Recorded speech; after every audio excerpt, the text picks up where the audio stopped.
थांनाय 10 बोसोराव खोमानानै दोननाय जोंनि एमपि बे एमपिखौ जोङो 5 बोसोर जायगायावनो लानानै फैफिननो हाबाय। बियो मोनसे परिबर्तन, बियो मोनसे सोलायनाय। दा दिनै जों नुबाय जे जों 5 बोसोर जायगायावनो जोंनि बिटिआरआव जोङो 6टा इलेक्शन गेलेबाय। 5 बोसोर जायगायावनो 4 बोसोराव 6टा इलेक्शन जाबाय। 6टा इलेक्शनाव जों देरहादों। आरो जों नुनो मोनबाय जे थांनाय 10 बोसोराव खोमानानै दोननाय जोंनि एमपि बे एमपिखौ जोङो 5 बोसोर जायगायावनो लानानै फैफिननो हाबाय। दा जोंनाव बर'नि 2 एमपि दङ।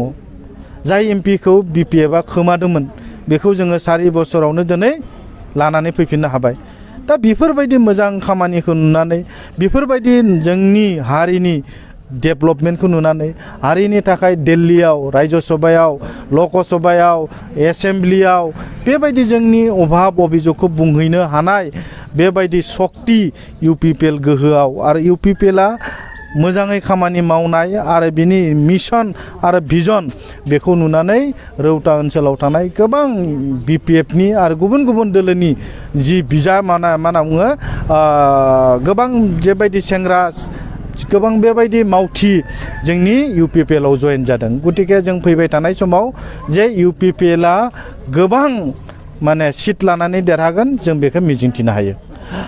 जों नुनो मोनदों बेयो गावनि सायाव सोनारगोन। नोङो जेसेबां एक्टिभ जागोन, नोङो जेसेबां खामानि मावगोन, बे खामानि मावनायनि फिथाइ मोनगोन।